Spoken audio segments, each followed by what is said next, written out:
Welcome to my YouTube channel. Hit the like button, share your thoughts, subscribe, and tap the bell icon. The hidden eyes in the office. She stood frozen in the break room, mop in one hand, her breath caught in her throat. Through the slightly open door, she could see them, two employees, laughing, careless. One of them held a shattered picture frame. The other pointed at it like it was a joke. Inside the broken glass was a photo, a black and white portrait of a man in his 50s, kind smile, strong eyes, a father, a husband, a founder, a husband. I told you, the taller man chuckled, kicking the frame toward the trash can. He wouldn't even notice. The guy's never in this office anymore.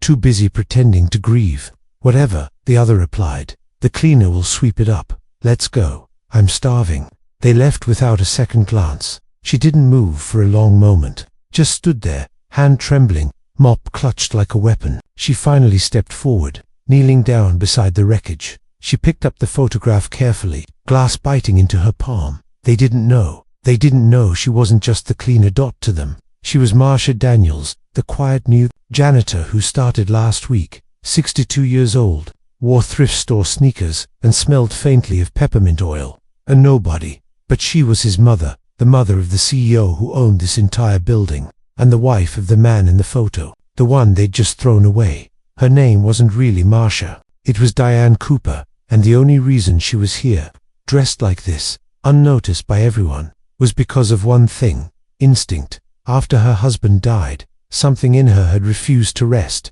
Her son Jordan had changed, closed off, guarded. She'd asked him to let her help, to come by the office, to stay close. But he waved her off with polite smiles and long silences. So one night, she had decided, if he wouldn't let her in through the front door, she'd find another way.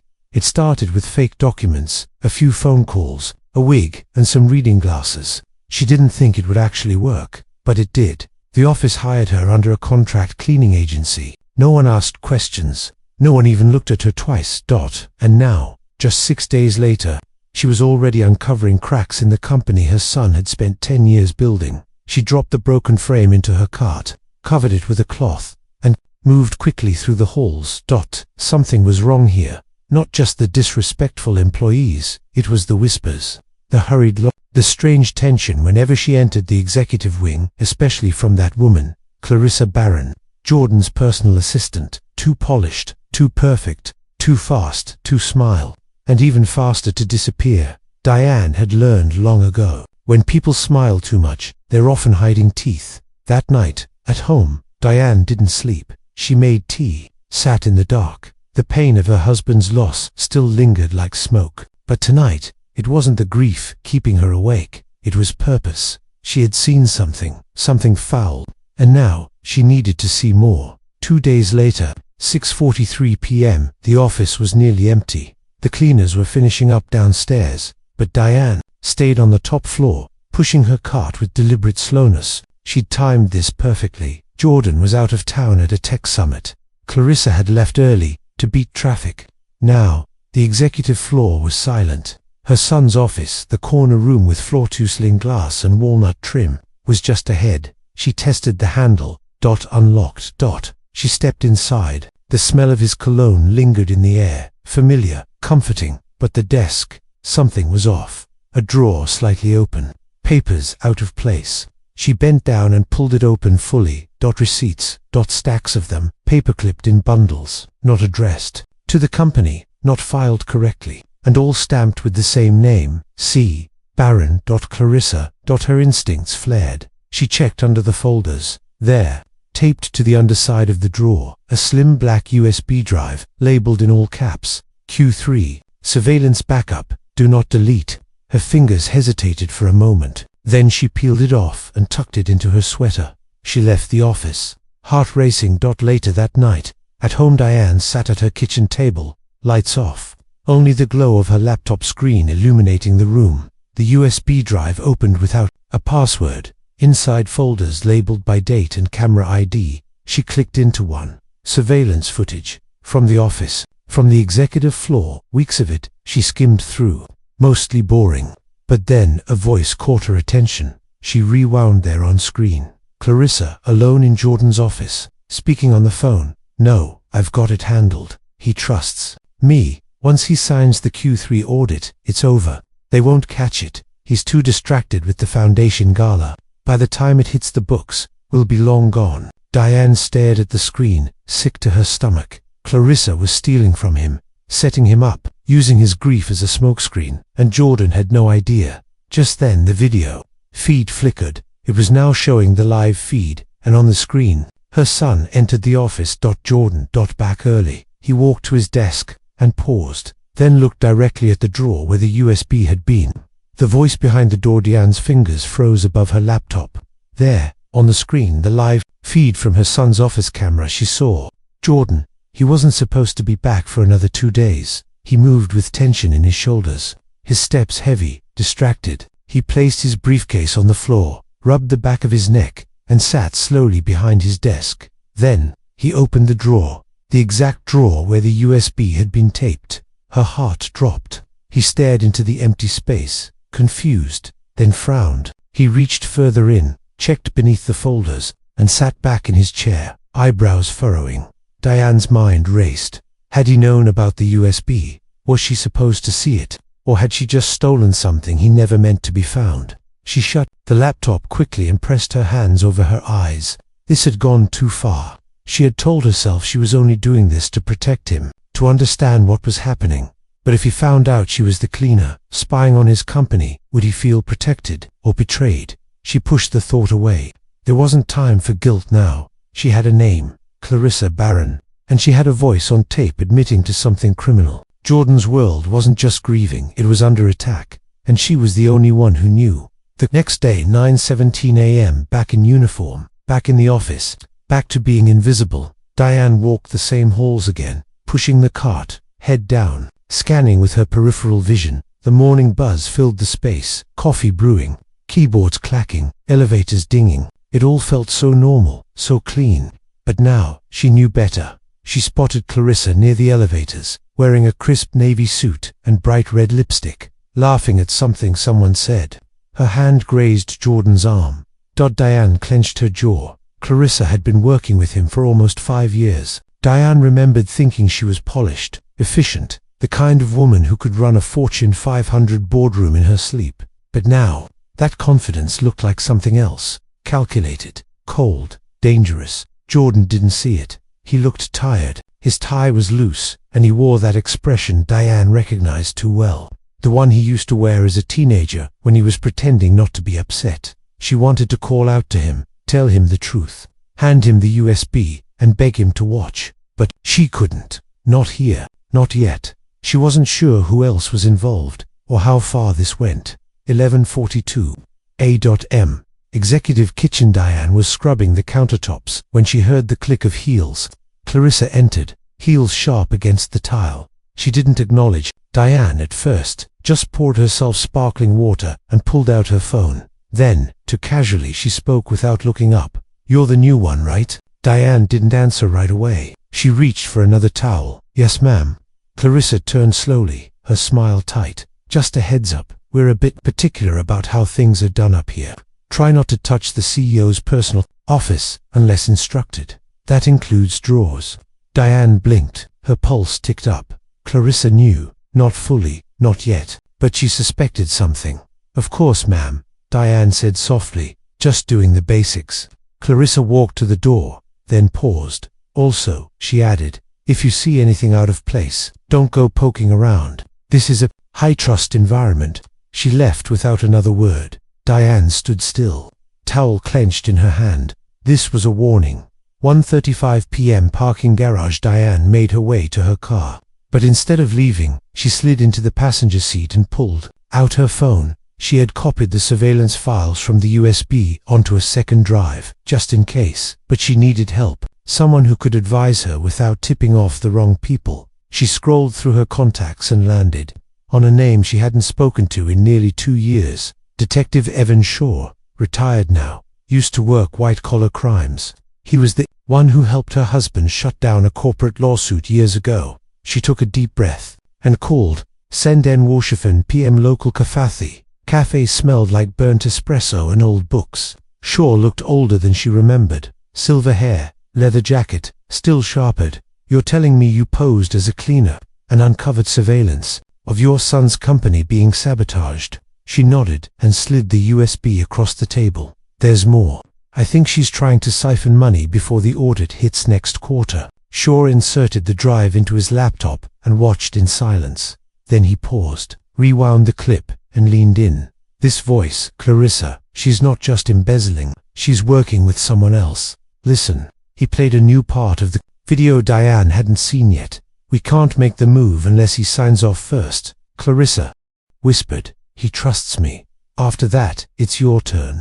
A deep male voice replied, just make sure his mother stays out of it. We don't need another complication. Diane's stomach flipped. They were talking about her. The people closest to him. Diane sat in the front seat of her car, hands still trembling from what she had just seen. Make sure his mother stays out of it.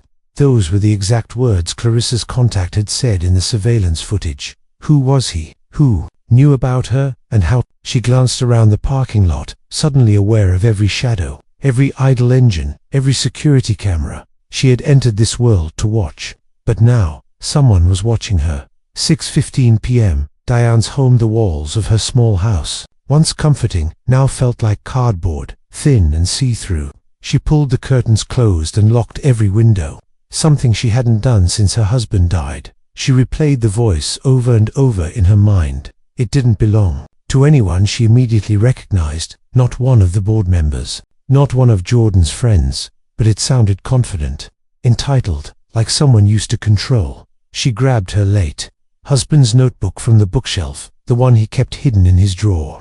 He had been meticulous about names, numbers, deals, and enemies. Flipping through it now felt like consulting a ghost. Her husband had always warned Jordan, it's not your competitors that'll sink you, it's the ones who smile at your success and secretly plan your downfall. Her husband had never trusted Clarissa. Diane remembered it now. A comment he once made over dinner. Pretty face, sharp tongue, expensive lies. And now, she understood. Clarissa wasn't just planning to steal from the company. She was setting Jordan up to take the fall. The next morning, office building, executive wing. Diane moved slowly, the weight of fear heavier than the cleaning cart she pushed. She avoided eye contact, kept her head low, but she saw it, the way the receptionist paused as she entered, the brief look the junior analyst gave her, the guard by the elevator who followed her with his eyes just a moment too long. Someone had spoken. Word was spreading. And then, just past the glass conference room, she saw Jordan. He was seated at the head of the table, brows knit, fingers pressed to his temple. Clarissa stood beside him, whispering something, pointing to a thick folder marked Audit Prep, Q3. His body language was closed, defensive, but Clarissa, she looked calm, controlling. Diane's throat tightened. She wanted to burst into that room and scream the truth, to tell her son he was being played, that the woman standing beside him, pretending to protect him, was feeding him poison, but she couldn't, because now, she wasn't sure if she could even trust him. Noon. Empty stairwell.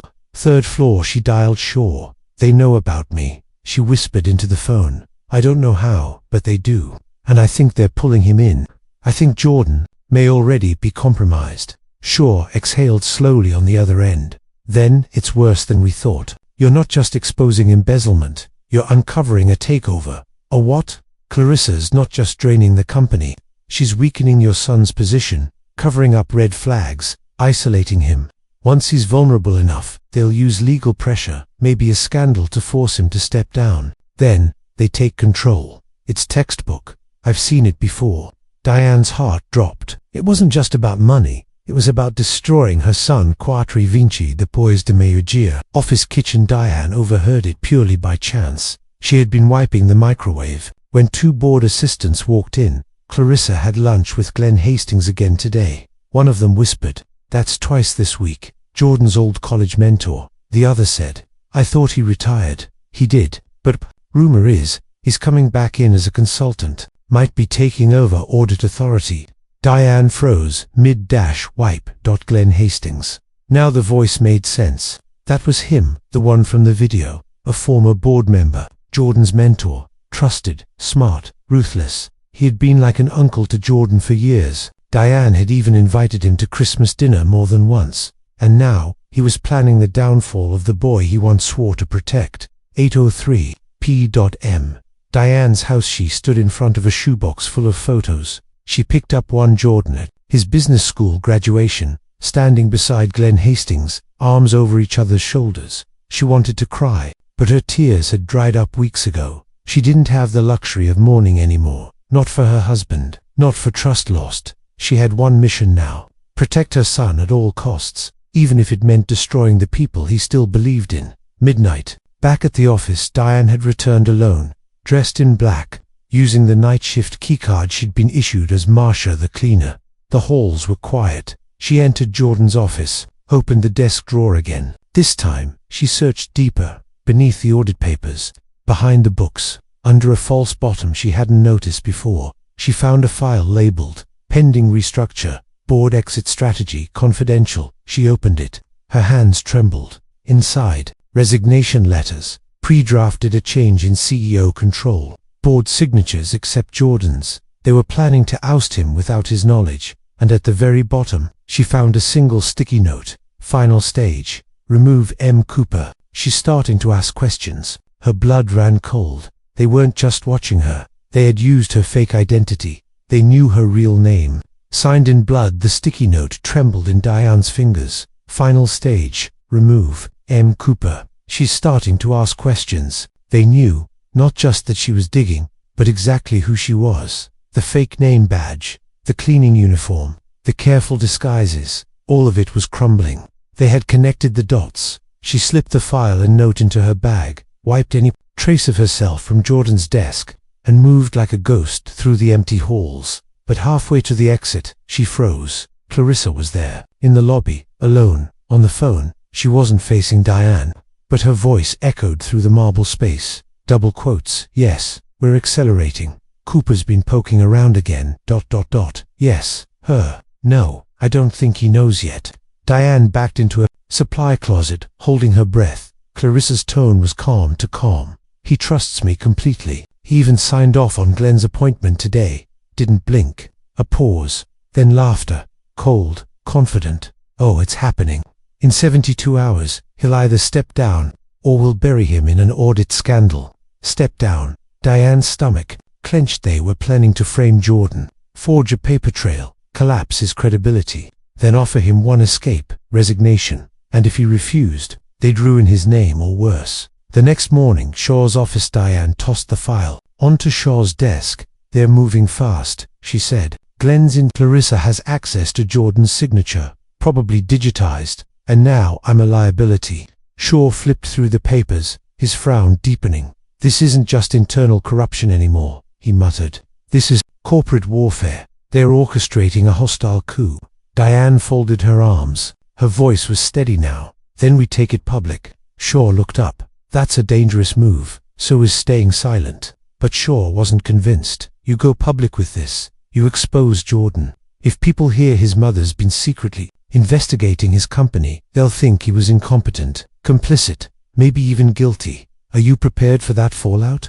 Diane's hands clenched. I don't care what they think of me. But if I lose him, if they destroy his life, lose everything I have left. A long silence passed between them. Finally, Shaw slid a burner phone across the desk. We'll need one final piece of proof. Something undeniable. Something that ties Glenn and Clarissa to the falsified signatures and stolen funds. Diane pocketed the phone, nodded once. I'll get it. 2:43 p.m., executive wing. Break room. Diane was vacuuming under the coffee table when Clarissa walked in again, sipping her green smoothie. You, she said casually. Marsha, right? Diane stood. Yes, ma'am. Clarissa smiled faintly, her eyes unreadable. You're a little older than the others. You married? Diane blinked. Widowed. Children? Diane's blood chilled. She answered slowly. One son. Clarissa stepped closer. Her expression softened just a little. I had a brother once. Died young.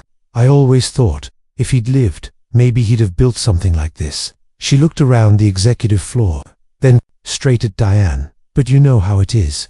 People make the wrong choices, trust the wrong people, then lose everything. Diane met her eyes. Yes, ma'am. I know exactly how that feels. Clarissa tilted her head, then left. No more words. Diane let out the breath she'd been holding. 6:17 p.m., IT room.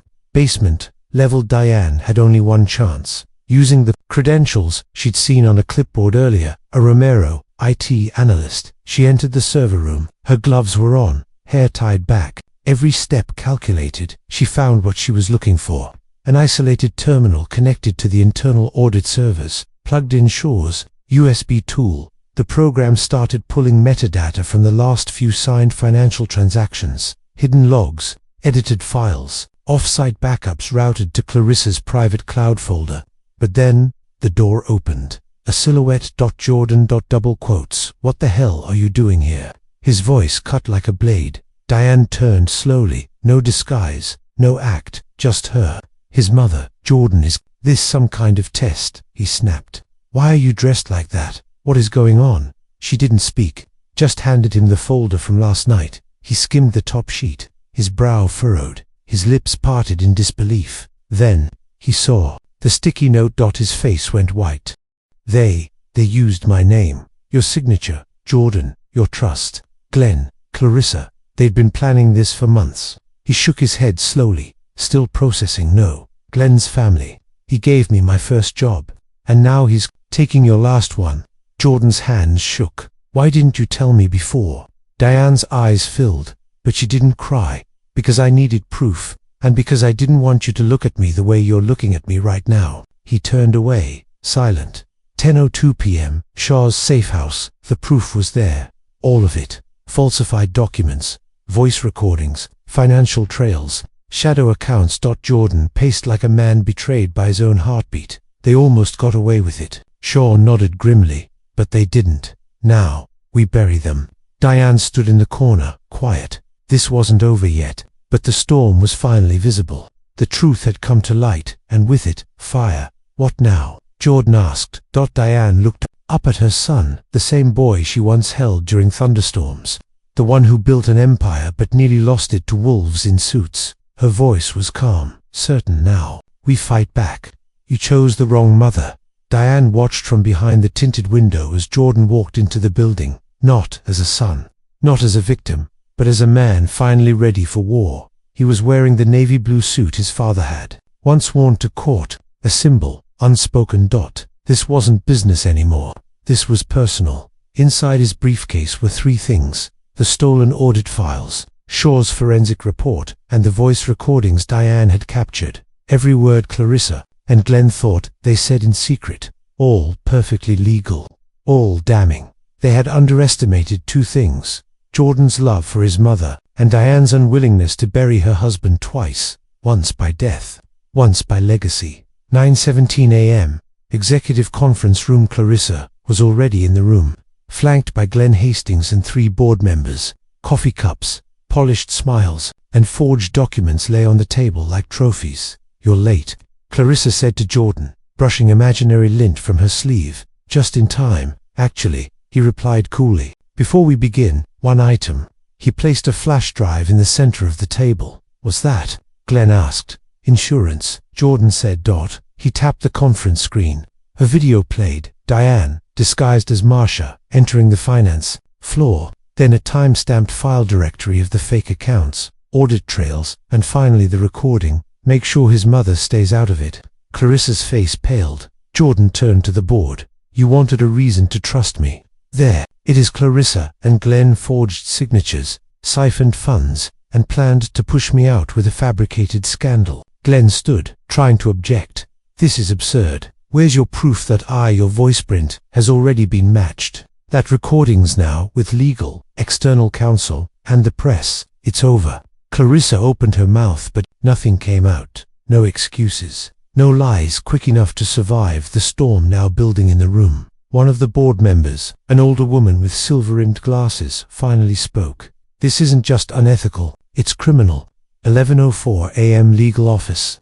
Upstairs. Clarissa and Glenn were escorted out of the building 2 hours later, not by security, but by two federal investigators from the white-collar crime division. Their silence was eerie. Glenn didn't even look back. Clarissa glanced once over her shoulder, straight at Diane, and smiled. Not regret, not fear, just a smirk, like she still knew a secret. Diane, DIDN, single quotes T. Diane held her stare. Let her leave with her pride, but inside, her heart raced. because deep down, she knew something wasn't finished. 2:36 p.m. Jordan's office. Jordan sat at his desk in silence. The company was saved, his name cleared, but his voice was low, heavy. I trusted her. I really thought she loved me. Diane sat across from him. Her hands were folded, but her voice was firm. She never loved you, Jordan. She loved control. She loved what you gave her access to. How could I not see it? Diane leaned in. Because you're like your father. You believe in people. You assume their intentions are as good as yours. That's not weakness, but it's dangerous. If you let it blind you. He looked up at her. I should have believed you. Diane shook her head gently. No, you had to learn it yourself. That's the only way it sticks. A long silence passed. A mother and son. Survivors. 6:12 p.m. Shaw's safe house. Returned to Shaw's office one last time. He stood by the window, watching the rain fall across the windshield of his old Mustang. You did it, he said without turning. I've seen a lot of takedowns, but that was personal. Clean, ruthless. Diane exhaled. It wasn't revenge. Shaw looked at her. No, it was something stronger. He handed her a folder. Inside were papers, sealed depositions, statements, and a final forensic trace. You were right not to let it end there, he said. Clarissa wasn't just a schemer. She was a handler. Diane frowned. What do you mean? Shaw tapped one page. She was being paid, not just skimming off the top, funded by a rival firm. There's more, bigger players, hidden investors, offshore assets. The plot goes deeper than Jordan. Diane closed the folder. Then it's not over yet.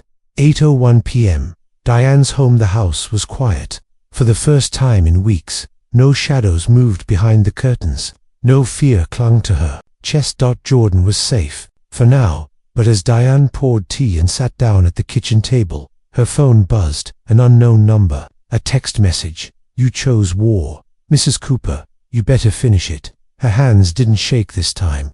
She placed the phone down and smiled, faintly, because now, she wasn't afraid. They had tried to silence her, but they had made one fatal mistake. They thought she was just a cleaner. They forgot she was a mother, and mothers don't quit. A mother's name, a son's legacy. 3 weeks later, the building had changed. The carpets were new, the framed art replaced. Even the lighting in the executive wing felt warmer, like the shadows had finally been lifted. But Diane wasn't fooled by fresh paint. Wolves didn't live in shadows. They lived in silence, in boardrooms, in contracts, and some of them were still out there. The investigation had expanded. Clarissa and Glenn's arrests triggered a cascade of revelations. Offshore accounts linked to a competing corporation.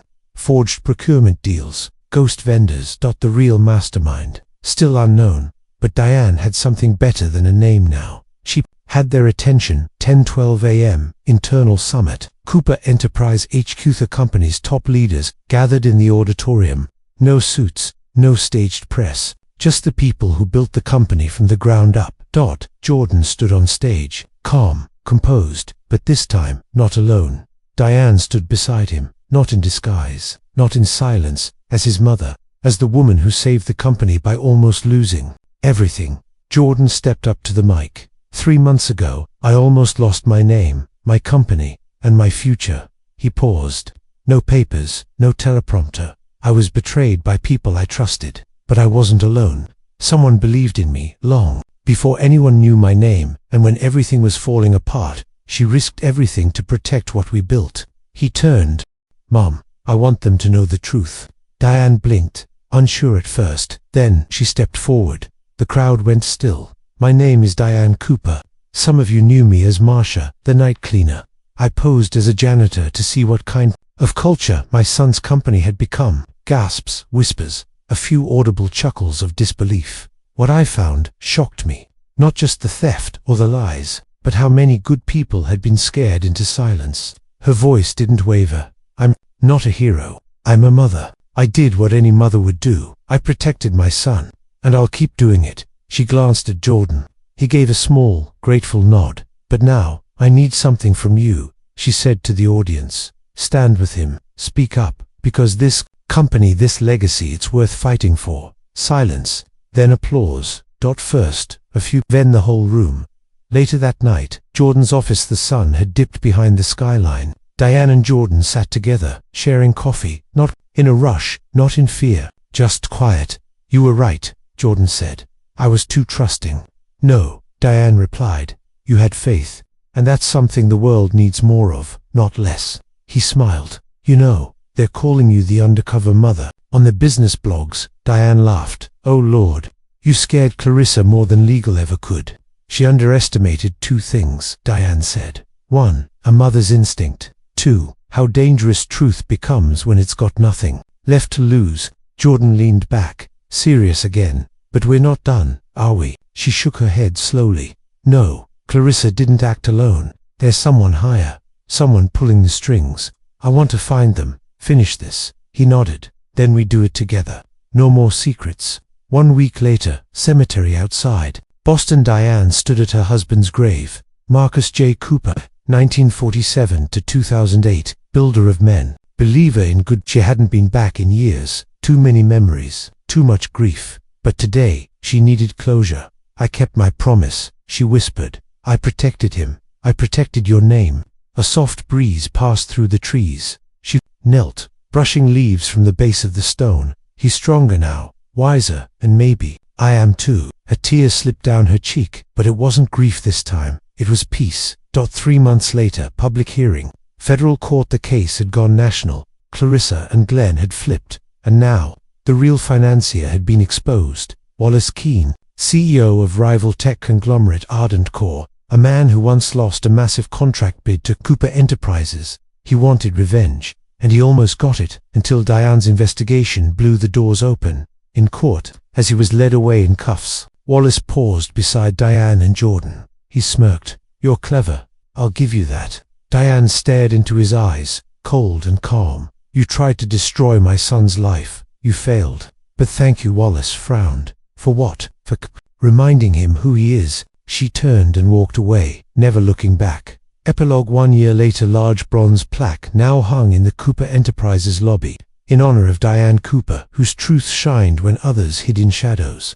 Visitors often paused to read the quote at the bottom. Sometimes, you must lose everything to find who you really are. Underneath it, employees placed fresh flowers, notes, thank yous, even hand-scribbled letters. Not because Diane was a CEO, because she was the reason the company still stood. Jordan never forgot, neither did the board, or the staff. And every Friday, just before closing, Diane visited the janitorial wing. She smiled at the cleaning crews, not out of pity, not from guilt, but because she'd stood where they stood, and from down there, she saw everything worth saving. The end.